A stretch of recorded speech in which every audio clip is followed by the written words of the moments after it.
Nous sommes en mai 2020 et le gel hydroalcoolique est devenu un acteur indispensable pour lutter contre la crise sanitaire que nous subissons. Nous sommes sans cesse en train de nous désinfecter les mains et parfois trouver notre petit flacon de gel hydro dans notre sac à main devient une véritable mission. La solution pour l'avoir sous la main en un rien de temps, c'est l'étui que l'on attache comme un bijou de sac ou sur un passant de pantalon ou autour du cou. Et dans cette vidéo, je vous montre comment je réalise mon étui Gel & Go. Vous trouverez dans la description tout ce qu'il vous faut pour le réaliser ainsi que les liens où les trouver. Je le réalise avec de la pâte polymère Fimo effet cuir. En plus de ressembler à s'y méprendre à du véritable cuir, elle est souple et robuste à la fois. Regardez donc, j'ai fait le test dans cette vidéo dont le lien s'affiche. Pour ce modèle, je me suis basée sur une petite bouteille de 50 ml. Voici le patron que j'ai réalisé en papier.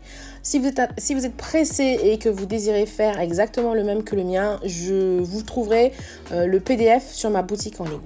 Pour un étui, j'utilise moins d'un pain de pâte, à peu près 5/8 du pain suffisent. Je commence donc par conditionner ma pâte au rouleau, puis à la machine à pâte au cran le plus grand.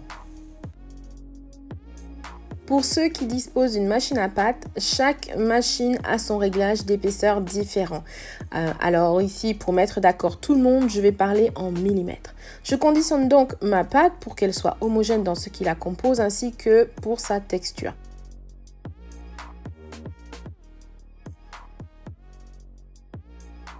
Après quelques passages dans la machine à pâte, j'obtiens un grand rectangle, mais l'épaisseur est trop importante pour avoir un étui souple.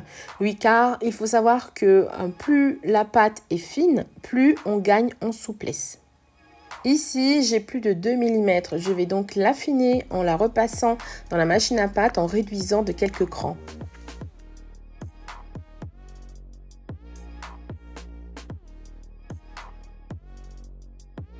Ensuite, je l'étire légèrement à la main pour accentuer l'effet cuir. Et selon moi, en faisant cela, j'ai trouvé qu'en tout cas, que l'on gagne en souplesse, mais ça reste mon avis. Je dispose ma pâte sur une plaque allant au four et je n'ai plus qu'à découper avec ma lame et mon scalpel tout autour du gabarit qui représente l'avant et l'arrière de ma bouteille.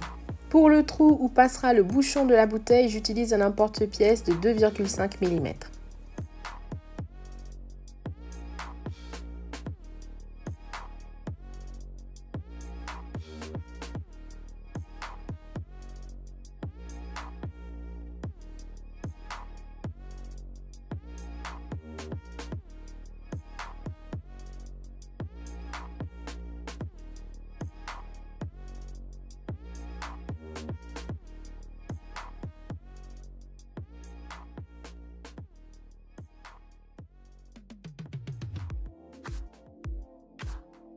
Je vais maintenant marquer à l'aide d'un poinçon l'emplacement des trous qui me permettront de coudre mon étui, ainsi que les trous pour le bouton de colle ou le bouton de pression et celui de l'œillet.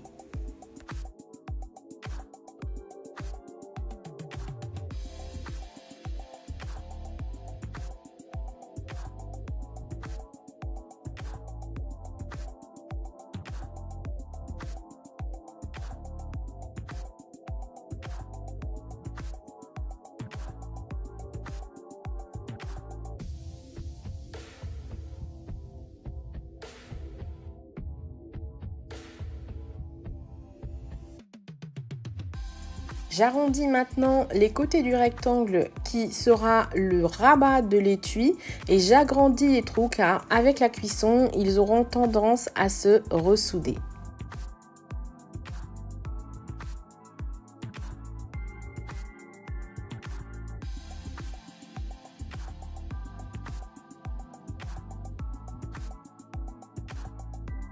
Avec les restes de pâte, je refais un rectangle de la même épaisseur dans lequel je vais venir découper les côtés de mon étui.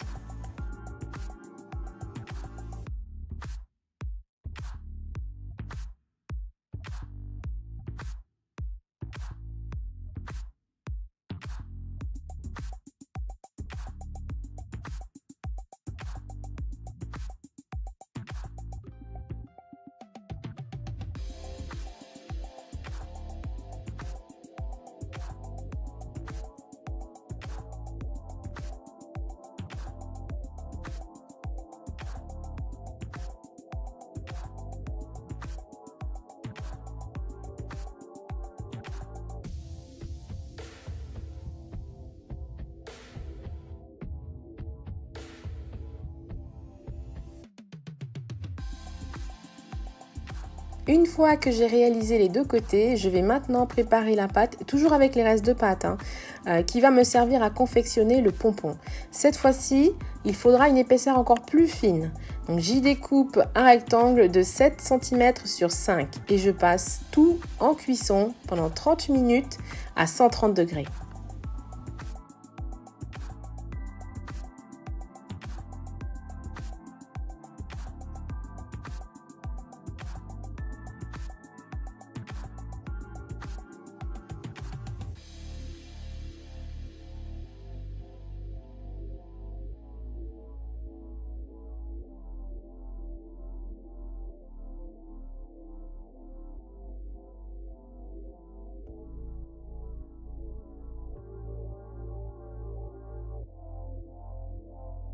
Une fois cuite, je dispose les pièces sur mon plan de travail afin qu'elles refroidissent et sans perdre de temps pendant que la pâte est encore chaude, voire tiède, je dispose mon grand rectangle autour de ma bouteille de cette manière-là. Elle prendra ainsi sa forme définitive.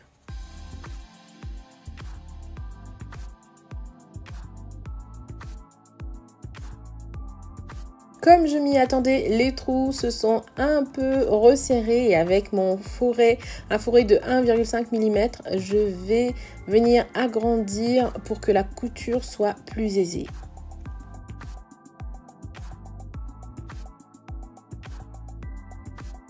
Voyez la souplesse de cette pâte, moi je l'adore.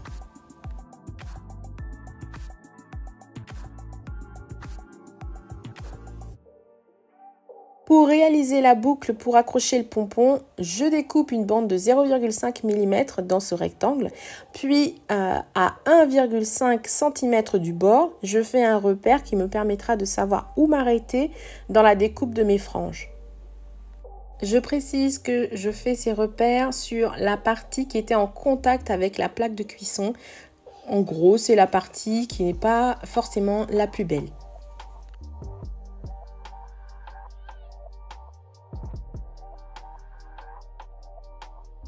Je découpe au ciseau des franges de 2 mm environ.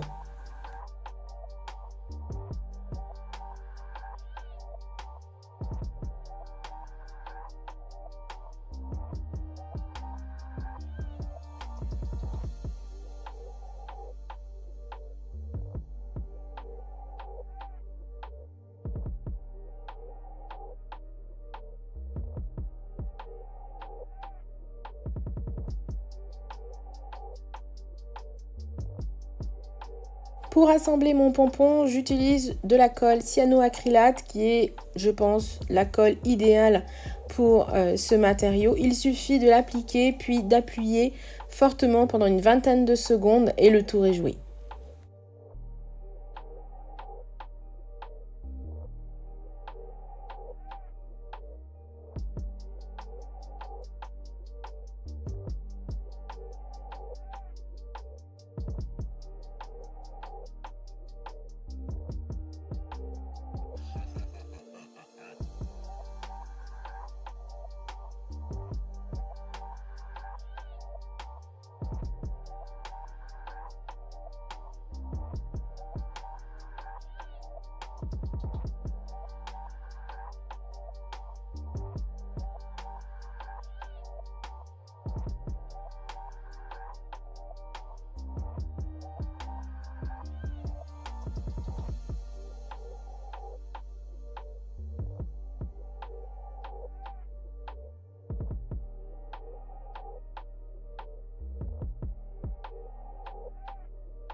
Mon pompon est réalisé, passons maintenant à l'étui.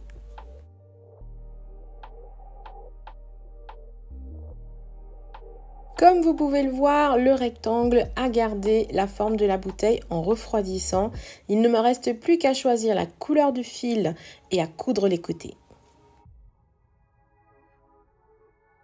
J'utilise du fil polyester ciré pour le micro macramé qui est super résistant. Idéal pour cet ouvrage car les coutures et les nœuds tiennent. Une autre chose également que j'apprécie particulièrement, c'est que l'on peut brûler et faire fondre les bouts du fil pour souder les nœuds. Je couds avec une grosse aiguille comme une aiguille à tapisser par exemple. De toute façon, les trous sont pré-percés et elle n'aura aucune difficulté à passer. Donc j'y passe mon fil, je fais 3 nœuds et je soude avec un briquet.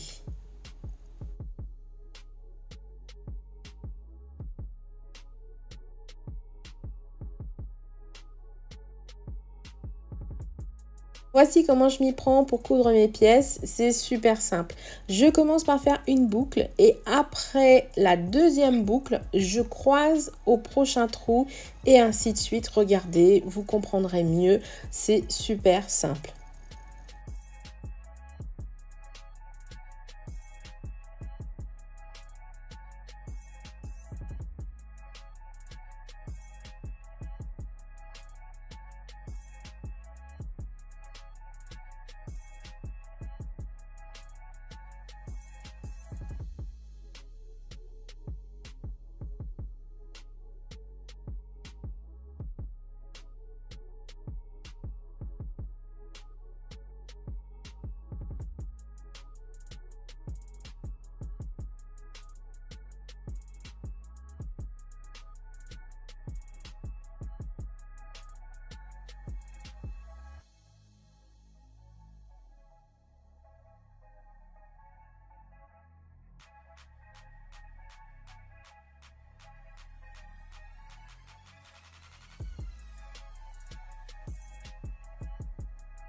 Assurez-vous toujours d'avoir le côté au-dessus du grand rectangle, au-dessus de l'avant de la bouteille.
Et pour finir la couture, je vous propose deux finitions. D'abord la finition où après les nœuds, je cache le fil dans la couture, ou la finition plus simple où je brûle les bouts après avoir fait les nœuds. À vous de choisir, je vous laisse regarder.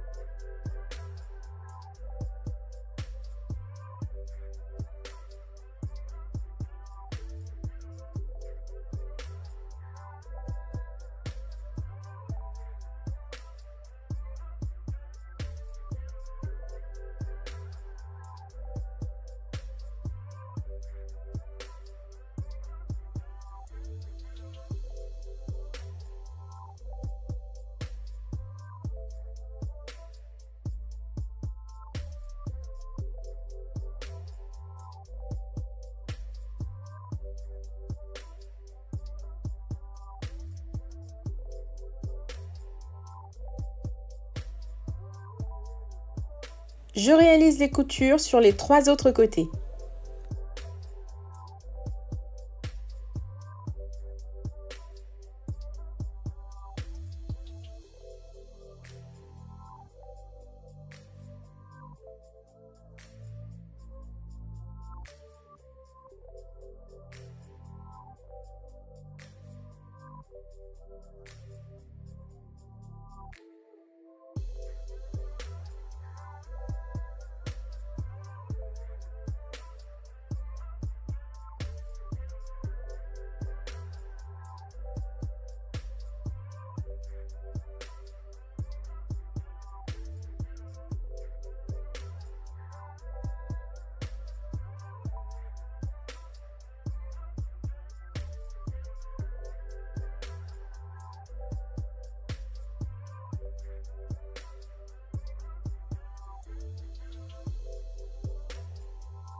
Et voilà donc le résultat des étuis avec des coutures super solides.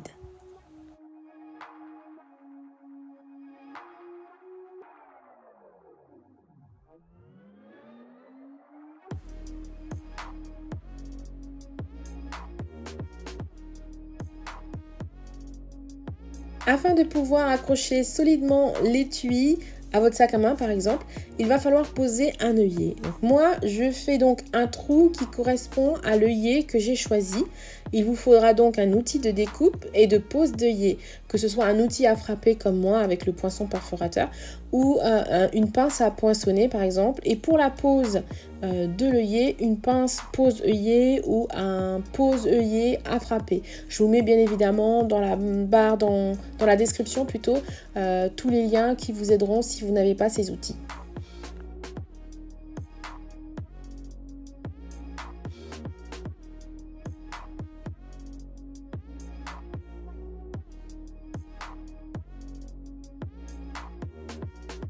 Maintenant, je vais réaliser la pose du bouton de pression ou du bouton de colle. Pour la pose du bouton de pression, j'utilise une pince cam ainsi que des boutons super faciles à poser. Je vous laisse regarder.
Voici ce qu'on appelle un bouton de colle à vis.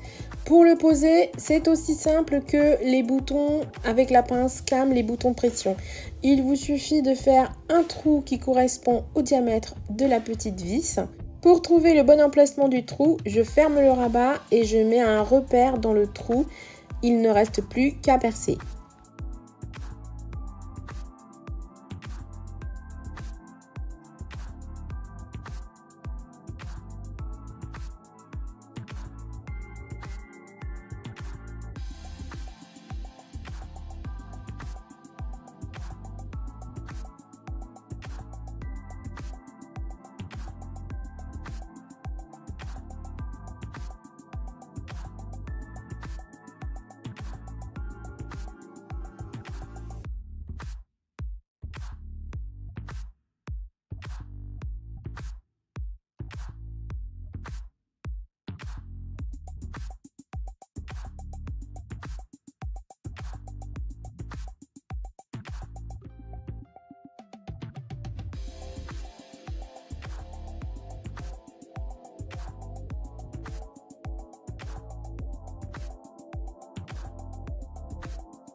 Ensuite, pour pouvoir fermer solidement l'étui, à l'aide de mon outil à poinçonner, je vais faire un autre trou pour le cintre qui correspond au diamètre du bouton de colle que j'ai choisi. Il ne restera plus qu'à réaliser une petite fente pour faciliter la fermeture.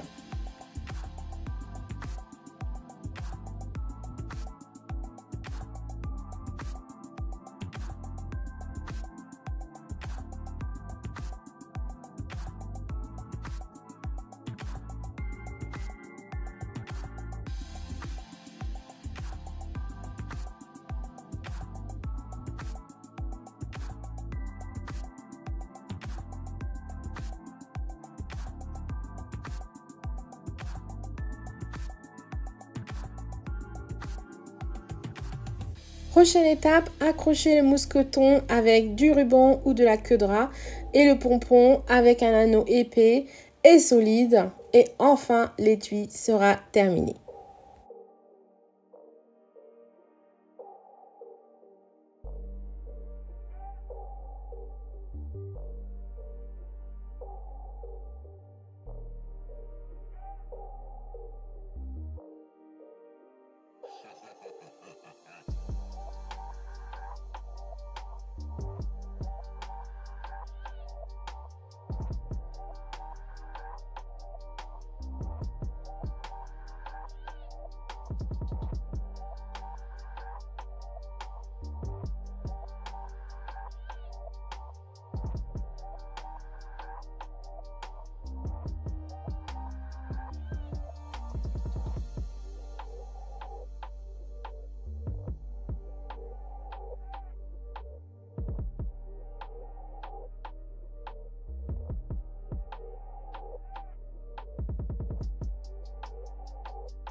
J'en ai bien sûr réalisé plusieurs de plusieurs coloris à accrocher où vous le souhaitez.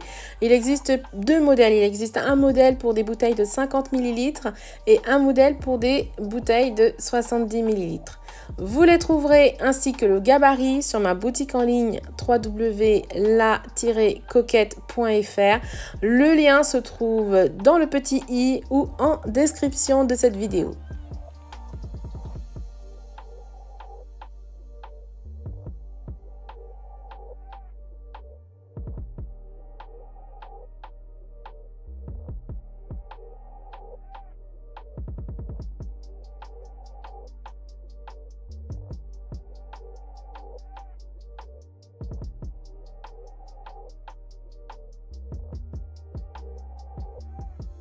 Retrouvez-moi sur Instagram pour suivre mon actualité au quotidien. J'espère que cette vidéo vous sera utile. Si c'est le cas, dites-le moi avec un gros pouce en l'air. Ça fait toujours plaisir et n'hésitez surtout pas à la partager. Si vous passez par là et que vous me découvrez, je suis Judith et je partage gratuitement mon savoir-faire sur cette chaîne.